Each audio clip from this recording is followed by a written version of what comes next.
What's going on, gamers? And today I'm going to be teaching you guys how to play a bit more aggressive in set 10. So if you guys have been playing, started playing TFT between set 9 and set 7, somewhere around there, then you've probably gotten used to a more, I don't know no way to put it, kind of like an AFK play style where you know what you're going to be on stage 2, you see your board, and then you know what you're going to be playing throughout the game, and you like try to go fast 7 or fast 8. We have been in a lot of metas like that. Let me just see if this rings a bell. If you started the game with a Cassiopeia 2-star and a Nashor's Tooth, what comp are you playing? You're probably playing Mordekaiser or Azir. You know why? Because Mordekaiser and Azir both use Nashor's Tooth and they share Cassiopeia's traits. Awesome. We won the game. We beat the game. And TFT is just not like that anymore. And it hasn't been like that in the past either. This is not actually anything new. What is called flex play, and kind of adapting and making a lot of decisions throughout the game. So if you just started playing between set 7 and set 9, and even if you're someone who has hit master tier or something like that, you might be struggling a lot in the sets if you're trying to play some of the more passive play styles that has been very meta for the past few sets, and building items and that being establishing such clear direction in the early game and just sticking in that direction. That is just not how set 10 is designed in and especially the meta that we're currently playing in, it is not really like that. So if you guys are struggling, I got you. I'm going to teach you guys how to play a little bit more aggressive and what to look to do in your mid game, because you're probably struggling a lot in the mid game. And that is because of a few changes. One, headliner. Headliner is such a powerful mechanic that you need to be adjusting in that and finding a new headliner each stage for the most part. Sometimes, again, there's a lot of nuance. This is a very complicated game. You could have an econ augment. You could have one of the really OP 1-cost chosens and get the fast 7 or fast 8 sometimes. But generally, if you guys are struggling a lot in the mid game, and tell me if this is something that's happened to you. You get to level 8, you hit a really solid board you think is very good, but you're at 25 HP and you just bleed out for a 6th, and that's happening a lot to you. Or you bleed out for a 5th and you just can't get the top 4. Or even games where you feel like you're strong, you just get a 4th. And that is probably because you're bleeding out too much in the mid game. And that is because the headliner change, how powerful it is. And then also a few different things. The first thing is the leveling change. So there are more opportunities to roll throughout the game because there are more levels. We have access to level 10 and it is cheaper to level now. So you can get to level 6 earlier in the game. You can get to level 7 earlier in the game. And then especially level 8 earlier in the game. This baits a lot of people. This level 8 change, 12 XP. This baits a lot of people to fast aiding, going to level 8 on 4-2 with hardly any HP, rolling down to try to find your 4-costs. And, it's just tough to find your 4-costs sometimes. But it's not as tough if you are comfortable building your comp around 3 and 2 costs, and then doing more of a slow transition to level 8 comps. I think you will find that to be much better playstyle. So we have more opportunities throughout the game to roll. We have more economy on level 6 and level 7 because it is cheaper to get there, and we can spend that economy to make a strong board. And then so I think a lot of people get baited by this increased economy to just, I'm going fast 8. But I really think you need to flip your board more often, especially in the current meta. The other thing that impacts what's going on here is player damage. So general player damage has increased more. So on stage 3 and stage 4, player damage has gone up by 1. Now, if you're getting destroyed, unit damage is down a little bit, but general player damage is increased. And I definitely feel this in my games. Again, this is to prevent people from taking an A-Soul augment. Obviously, A-Soul is not in the game anymore, but taking an A-Soul augment and going fast 9, you should only be able to do that if you're absurdly high roll in your games. Most of the time, you're going to still have to roll mid-game, even with economy augments, unless you high roll the game or you're playing in very low ELO. Okay, so that is the context we were set up with. And so how do you actually navigate this? I think you should be selling your chosen on 3-2. Again, I'm generalizing this. Selling your chosen on 3-2, your 1-cost chosen, and looking for a new one most games, unless you're absurdly high rolling or you're 100 streaking and you think you want to skip 6. If you skip 6, that's fine. We probably want to roll on 7, unless, again, you're absurdly high rolling and can go fast 8. The only time I go fast 8 is if I'm streaking 100 or I'm 90 HP and I know I can go to 8 on 90 HP, 50 gold. Other than that, I almost always roll on either 6 or 7. And if you guys are struggling a lot in the mid game, I don't like to make general rules, but if you are struggling a lot in the mid game right now, hold yourself to that rule. Roll on stage 3 every single game on level 6. Just try that if you're really struggling, and then you'll find that line to when you should do that and should not do that. And I think you'll have a lot more success. So how do we actually do that? So I'm just laying out a scenario. Let's say we started the game with a Hand of Justice and a Sterix Gauge. So with these two items slammed, Ideally, we're leaning towards, especially for our mid game, crowd divers, edge lords, and maybe in executioners, that sort of thing. Like in game, maybe we want to play a Kali with these items, or Viego. He's not very good right now, but maybe Viego, Zed, or maybe Katarina reroll, something like that. These are the items that we slammed. So this is our opener, these 4 units, and we added Kai'Sa for random backline damage on our level 5. And then we go on 3-2 and we sell her. But remember, we have Sterak's and Hodge. Maybe we have some random tank items up here. So whenever we're going to choose our headliner, again, here's my little headliner tier list. I'll make a separate video on this in the future. But here's my little headliner tier list on what I think is the best for stage 3. I'm not going to go super in depth on this. And I think some of this can hold for stage 4 as well before you go to level 8. Not going to go super in depth on this today. Probably do a separate video on tier lists for headliners for each stage. But this is generally how I feel about the game. Your opinion might be a little bit different, but just to briefly go through it, like I think Garen is an amazing tank, especially with Superfan. Nico is an amazing tank, especially with Superfan. Amumu's headliner trait is amazing. Katarina is an amazing carry. Miss Fortune's an amazing carry. Samira, Urgot, both amazing carries. Vex, an amazing carry for the mid game. I think Kai'Sa is solid. I think Senna is solid for the mid game. Lux, if you can put 3 items on her and you have like the correct items, can be very good.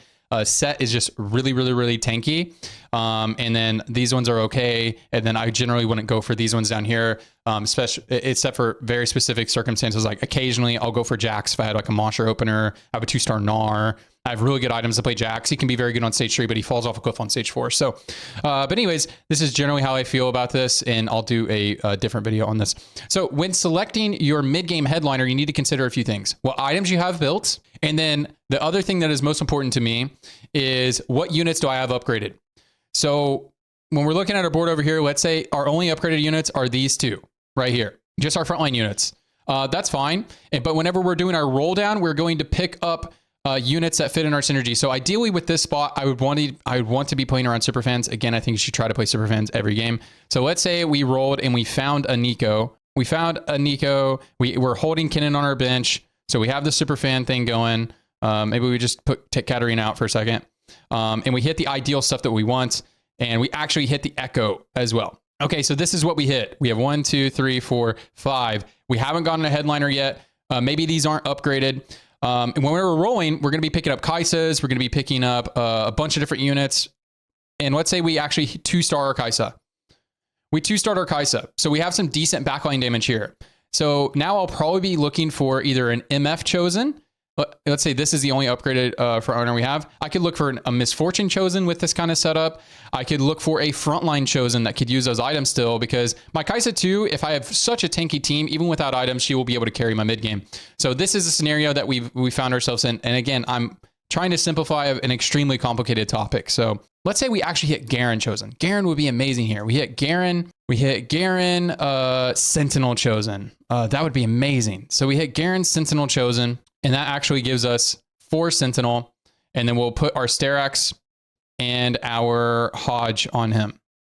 And now, like, let's say we use 30 gold to make that happen. This board is way better than this board. And we're going to save so much HP in the mid game. So let's say we played this board and we're 90 HP going in here.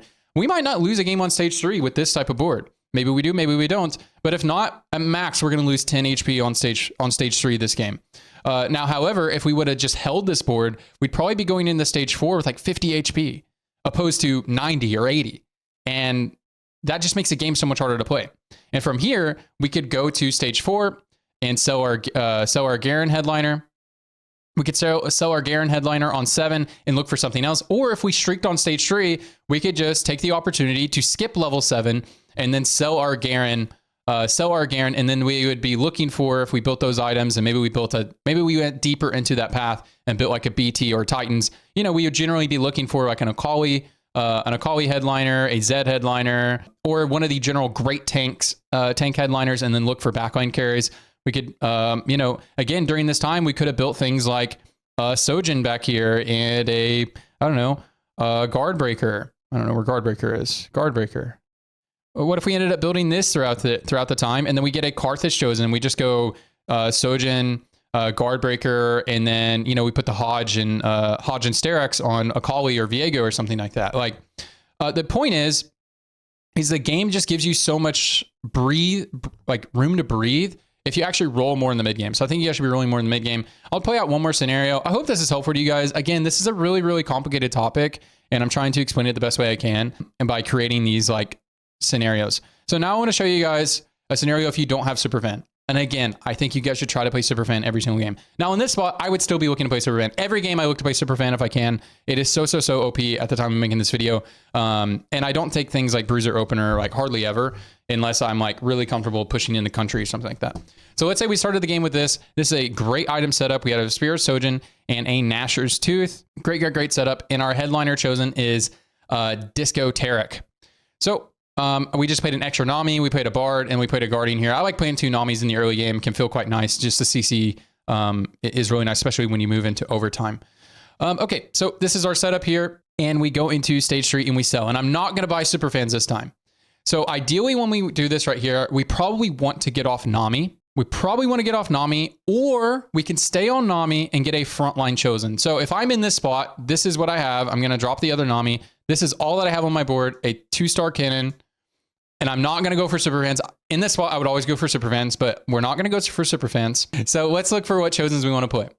So again, we have to consider what units we have upgraded, when we're rolling down, and what what items we have. So with the Sojin and the Nashors, we're actually quite flexible. With Sojin and Nashor, I'd be comfortably playing even Kaisa, who's not AP. I'd be comfortable playing Senna, Katarina. I would not play Samira or Urgot. I'd be comfortable playing Vex.